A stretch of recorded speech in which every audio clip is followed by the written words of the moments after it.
Everybody Technovoid Scrambler, hello favorite analyst, your word host, and I am Pokemon you're with, and is me, Hamsterwings. How are you doing, Hamsterwings? I'm a little mind flooded. That's alright. So we have semifinals for TDD Season 7. I was gonna say a week number, but that's not how this part works. So we got two matches. We got Team Fourgeist versus the Moth-ership, and we've got Elite Four versus Sada's Wrath. Starting off here with Fourgeist versus Burnt. This is your second match, right? So there's some information revealed here already. Yeah, this is game 2. Every single Pokemon has hit the field in game 1. Okay. So what I know... Let's go over what I know. Yeah, so just to clarify before you get into that, game 1, if I remember correctly, it was like a 2-0. Yeah, it was a 2-0. It was a 2-0, and Blaziken did a lot. Yeah, Blaziken did a lot of the work, I think. So Blaziken probably has like the most revealed about it. Blaziken's full moveset is revealed, yeah. Dig it? Alright, so yeah, tell me about what you know. Actually, since we just talked about Blaziken, let's talk about what Burnt knows. I don't think Vacuum Wave was revealed on Ursaluna yet. Okay. Which, I mean, I've carried it a lot, so I assume he probably knows anyway. Right. Ogerpon... I don't know, honestly, with a Burnt match, you could learn it and then forget it because the next match doesn't happen until like 90 minutes later. Like, I don't know about you guys, my memory's not that good. I wrote everything down. Smart. Literally what I would do, like, if I was in playoffs, which I will never be, is I would just, like, keep the previous match open and just, like, hover over, like, opponents on, like, the final turn. I mean, it's not against the rules to pull up the replay. Yeah. No, not at all. I mean, you're not even pulling it up, just, like, on the last turn, just, like, hovering over. It's like, oh, you have this, and you have this. Yeah, that's what I... Anyways, yeah. Continue. Basically, the thing that, from Burnt's perspective, probably one of the biggest things that carried the game for me last round was Florges' light screen. Uh-huh.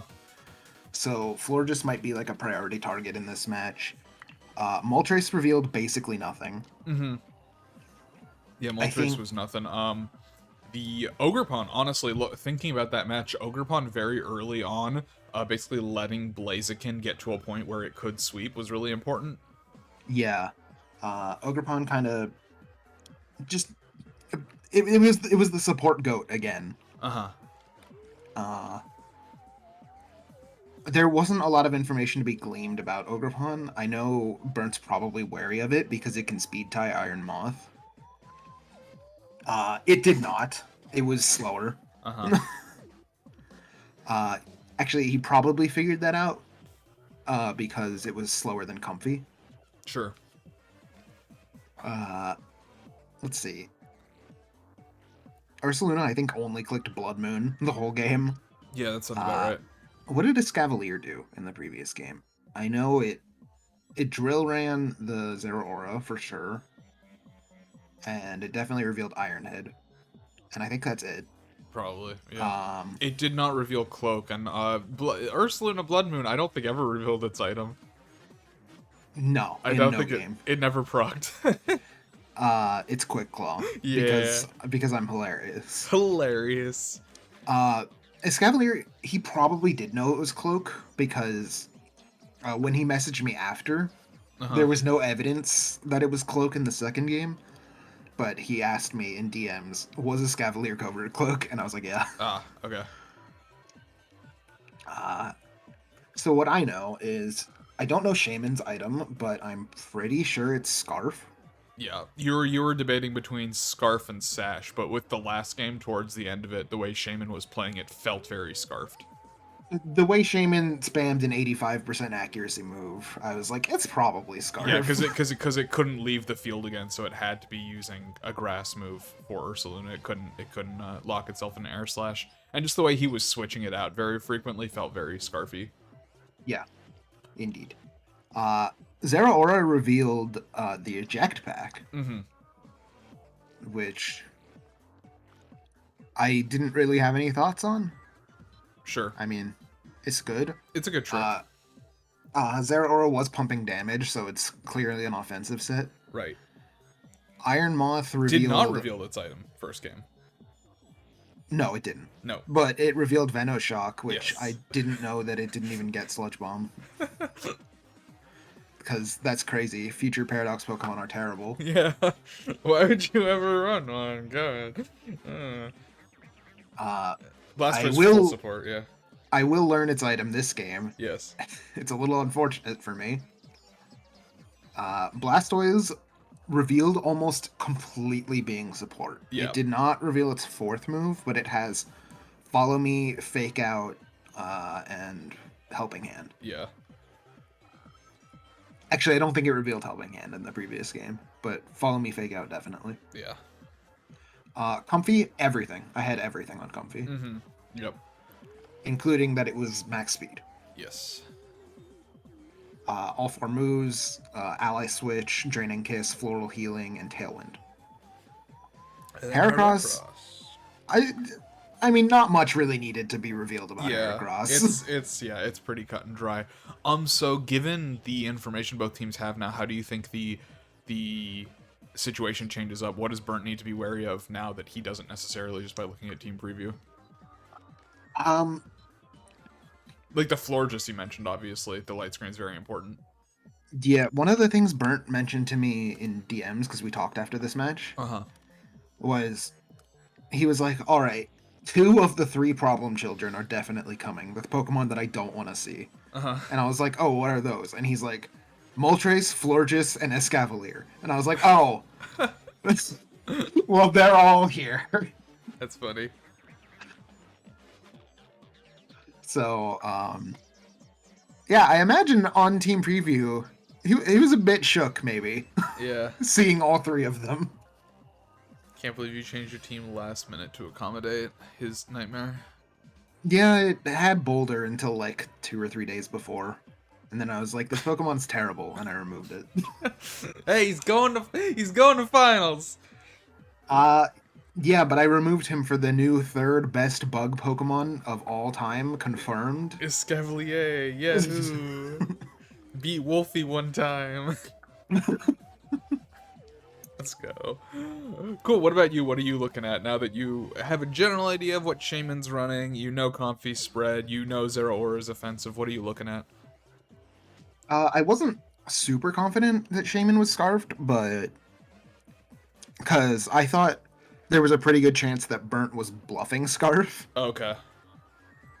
But very early in the match, I'm forced to make a decision about it. Cool. All right, well, let's hop on into that match as you describe it. Yeah, so kind of just leading off with the dream team that swept the previous match. And into Heracross and Zeraora. I'm going to double protect turn 1 because that guy clicks Fake Out sometimes. Sure. Yeah, no good reason not to. Which he does and loses some health, I believe. No, he doesn't. No, he goes for the Electro No, he clicks Electro Web. Good call, honestly. Yeah.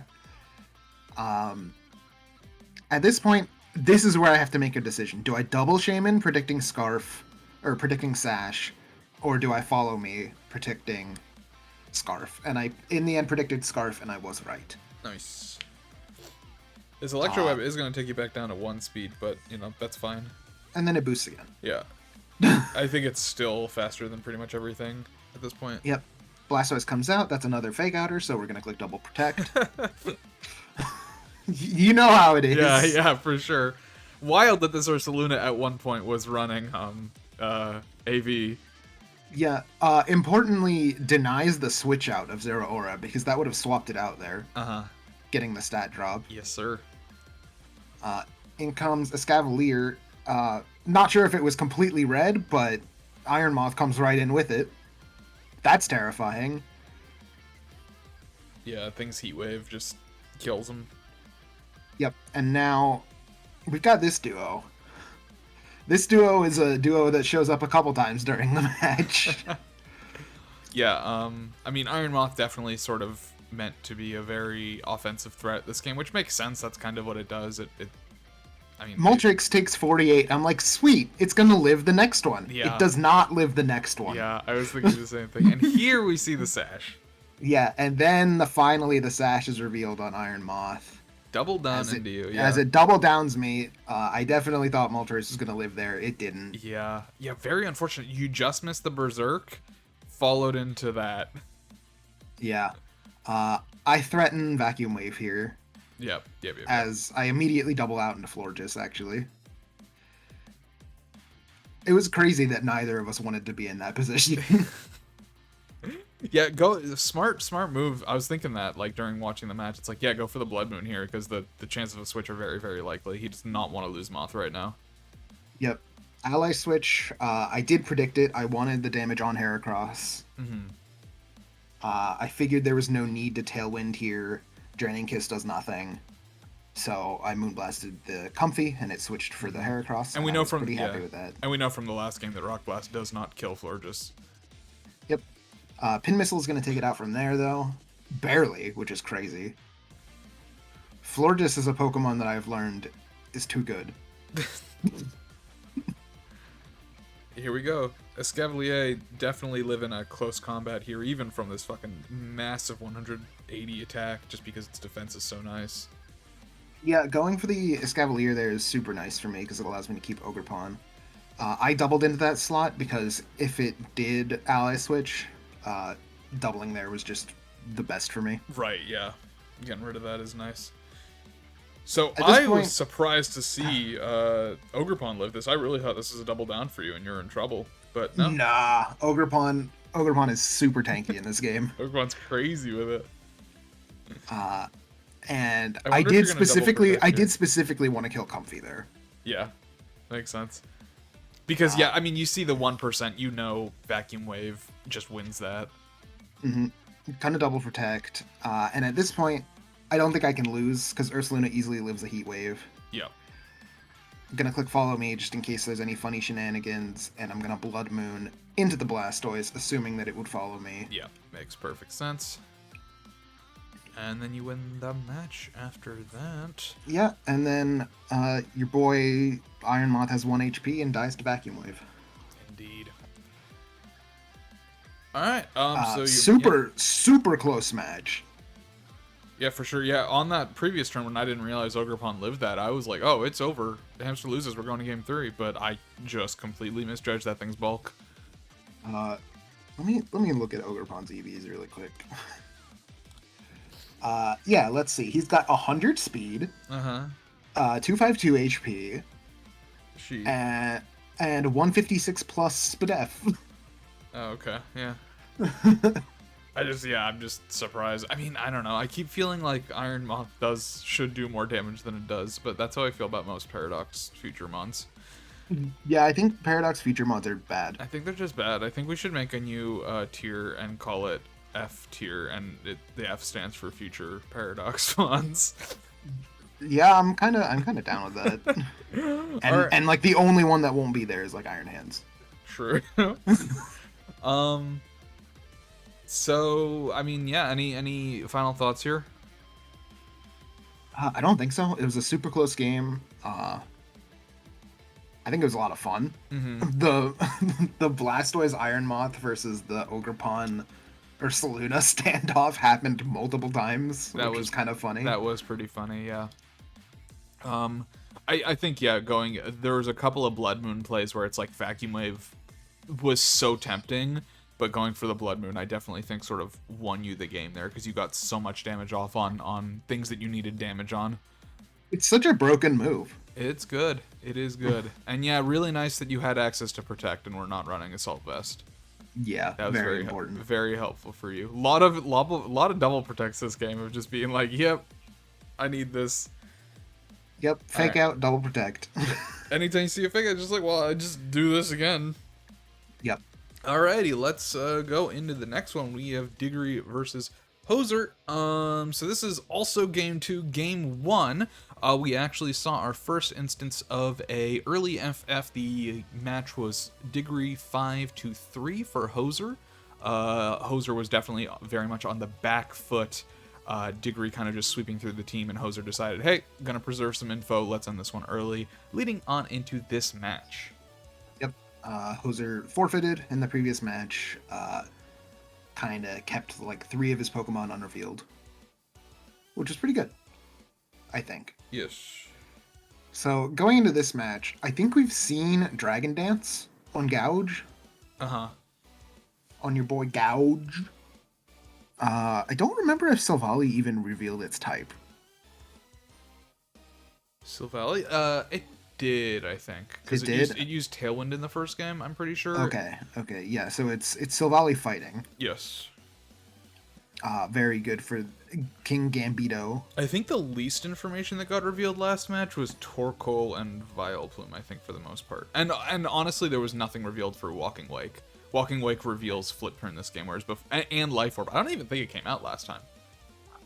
It revealed Flip Turn definitely in game 1. No, I think that's this game. You're probably right. Yeah. But Walking Wake was put in a very difficult scenario in this set. Where Diggory, I think for like the first time, chose to go special attack booster rather than speed booster. It might have been the first time, might have been the second, I don't know. But which is interesting because it speed ties the Ninetales, right? Yeah. Speed ties the Ninetales, obviously. So Diggory obviously didn't know this going into it. Does have a Scarf Lando, and I think Diggory mentioned this after the game. Like, really should have gone further on speed on this team in general, rather than like wall breakering. Yeah. Which is valid. It was a tough call to make. It was definitely a tough call. I mean, yeah, Diggory's in a very tough spot with this team matchup here. Notably, I was gonna say another thing that I've forgotten, so that's cool too. A weirdly high amount of work falls to Bronzong. Yeah. Because this Venusaur is a huge problem for every Pokemon that isn't Bronzong. It's running max special attack Modest. It's hitting really hard, and the only thing it can't hit is Bronzong because it opted not to have Weather Ball. Yeah, Diggory did predict this exact comp of 6. The one thing that was a huge sort of, I don't want to say huge, but like a big thing that he did not think of was, I think, Earth Power on the Venusaur was the one thing that sort of took him by surprise. Yeah, I think he was definitely ready for Weather Ball over that, which makes sense. Yeah, for sure. What about Burnt? Or not Burnt, what about Hoser? I believe Scarflanders has been revealed, right? I'm not sure if the Scarf has been revealed. I think it died. It died too quick last game. It died to like a double target on turn 2, so I don't think much was revealed about it. Gambit, I think it revealed Life Orb. Which means this is a terrifyingly offensive Gambit. Right, yeah. I mean, in general, a lot of Hoser's team is very offensive. I don't remember if the Rocky Helmet was revealed game 1 on Melodic, but it really is like Melodic and then like 5 just very angry Pokemon. Yeah, Melodic, Aurora Veil, and Anger. Yeah. Yeah, I don't know. Cleavor is banded. I don't think that was revealed at all. No, but it did do a bunch of fucking damage. This game, at least. Last game, I think it died too quickly. Yeah, I think last game was rough, because, like, Hoser preserving a lot of his information. Honestly, Diggory preserving a lot of information, too, just because the match ended very early. But Diggory is going into this with basically the same amount of information he had, because all the Pokemon that came out died almost instantly. Yeah, it's true. So he has very, very little to go off of now, whereas, Hoser sort of immediately sees what the lead that didn't work, and if he can play around that and sort of adjust his style to arguably just be more offensive, he's in a good spot here. Yeah, and I remember Diggory talking about how the ability to kill Milotic rests entirely on Vileplume. yeah. Which is a difficult spot to be in. Melodic is tough to kill, man. It's no slouch. It's a solid B tier, I think. Yeah. Mono water typing is really nice, and it has like several abilities that just genuinely threaten wall breakers. Yeah, it's true. All right, let's get on into it. Yeah, sounds good. So this is game 2, Degree 1, game 1. Yeah, wake reveal. Posted Yeah. on YouTube. It's a wake reveal. Yep, this does, if it wasn't already, reveal the booster special attack. Immediately Bronzong switches in, which you kind of love to see. He needs to be here against this dang Venusaur. Yeah, just taking, honestly, too much damage. Melodic doing so much damage with that stupid Rocky helmet. Yeah, but Hoser, I'm not sure if he called the switch, but that's a lot of damage into Vileplume. Yep. A9 comes out, obviously doesn't want to die to a Giga Drain. I don't think it would have died in 1. Pretty big crit. Yeah. I don't think it matters in the long form because it was going to die to another hit anyway. Yep. But out comes Gambit as Vileplume retreats to Torkoal, set back up the Sun. Good ally switch here, as Torkoal would have, it would have eaten it. Bit the dusto. Coming in. Bronzong switches out, which totally understand, but King Gambit does not go for the Bronzong. He actually doubles into the Torkoal. Yeah, it was smart play, honestly. Like that +1/+1, you do threaten that Venusaur. It is super important to preserve Bronzong. Yep. Goes for the Burning Bulwark, and Hoser actually completely calls this, just doubles Silvally. Yeah, so screw it. Yeah, Silvally being gone is really bad because, I mean, I feel like you really need that Tailwind against this team, and now you're very much on a timer. Yeah. And the opposing side has this stupid fucking Venusaur. You don't even have your attack boost anymore. Yep. But Bronzong comes in. Bronzong's in a pretty good position to start hitting things now, especially with Gouge being set up here. Yeah, Gouge taking up a lot of attention on the field right now. Yeah, King Gambit can't really stop it because gets off good damage into the Venusaur. It's always crazy that Venusaur just isn't weak to fire. Doubled the Venusaur, very good play. And now Gambit comes out. This Gambit's a fucking problem, dude. Never mind, it's leaving. Yeah, no, that was a great double. It forces the ally switch. Yes. And between the Rocky helmet and the recoil, that is goodbye to arguably Diggory's most important win con at this point. Yeah. No, super good double from Hoser. Yeah, how do you deal with this King Gambit now?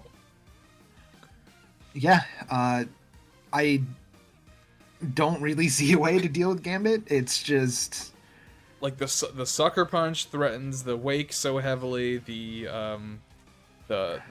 Dark Move threatens the Bronzong, and Vileplume's like mostly dead anyways at this point. Yeah. Gets a little chip onto the Landers, which the Hydro Steam is going to kill, but so Wake.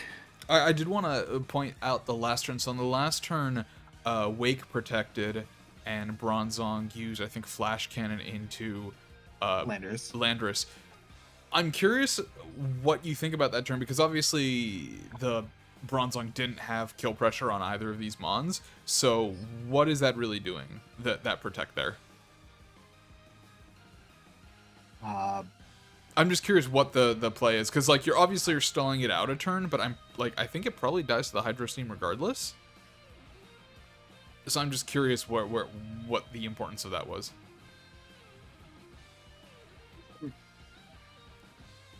Probably protecting from like an alluring voice. But like that's gonna happen the next turn anyways, right? Because Bronzong can't kill Melodic. I'm just curious. I guess I'm just curious. Was there a thought process there on like this is a win con, or was it just delaying the inevitable of Wake dying? I think there was an element of preserving. Can you scroll up a little bit? Yes, sir. A little bit more. Yeah. So ally switch wasn't available this turn. Okay. Because it was used last turn. Okay, so yeah. By wake protecting, ally switch is now an option again that Hoser has to consider. I see. Okay, see that's a perfectly good answer. I had forgotten about the ally switch thing. So yeah, that explains everything. But there was no ally switch there, which means that unfortunately, instead of Bronzong taking some damage, just a little bit honestly, Wake goes down, which is rough. Yeah. Either way, it was so far into Sucker Punch range that it wasn't even funny. Yeah. Yeah, speaking of Sucker Punch. There he goes! Bye-bye, Melodic! Gonna Giga Drain, and Gambit's gonna take the guaranteed knockout into Liberty Bibberty, which is a great nickname. Liberty Butcherbunk. Yep. And then, yeah, this is it for Vileplume. Sorry, fam. You have no chance. Yeah. So that's game 2. Game 3, Walking Wake goes down super early into the game. And it kind of snowballs, and Hoser ends up winning the set. Yes, so Hoser moving on to finals versus you and Diggory going to do third place match, like the third or fourth season in a row. He loves it down there. It's his favorite game to play all season. Really doesn't. Yeah, I mean, I think with Diggory, it's like, I mean, obviously you have the two very strong Paradox Beasts, but other than that, it's like, yeah, it's like, you need Vileplume for the melodic. You know, the Bronzong is like weirdly a somewhat offensive option this match, like with the between the Flash Cannon and the heal block move, whatever the fuck it's called. Just relying so much on damage from Pokemon that don't do as much of it. Whereas Hoser just really, I feel like, had that sort of offensive matchup on lock. Yeah, I mean, Diggory knew going into this how bad of a matchup this was for him. Yeah, it's just not a good matchup for Diggory. But alas, that is going to be it for the semifinals. Any final notes? I don't think so. Cool. It's, I'm exclusively playing people from the other division. Yes. In playoffs, which is interesting. That doesn't usually happen. No, it doesn't. Dude, Cleavor, he looks like he needs like some work done on his back. He's got those sharp things coming out of his back. It looks pretty painful. Like, I feel like he should go to the doctor and have those surgically removed, because I imagine every time he like bends his arms, it's like, ooh, ah, ooh, ouch. Every time I look at Cleavor, I'm like, that guy looks so constipated. I can see it. I mean, you know, Fire Lord Ozai, right? He was really mad because he couldn't shit, and so he did a genocide. So like, I could see it. Dude, what if Fire Lord Ozai had like fucking meat cleavers instead of hands? I don't know. Would that make it harder to firebend? I don't know. Maybe. I don't remember how he does it, but like, you know, you have characters in that show that like do it with their feet, right? So like, he could probably like figure something else out and just also have cleaver hands. I guess. What's Aang gonna do then? Pacifist the fuck out of these fucking knife hands, bitch. Anyways, that's clearly a note that we should see you in finals. Goodbye. Yeah, see ya.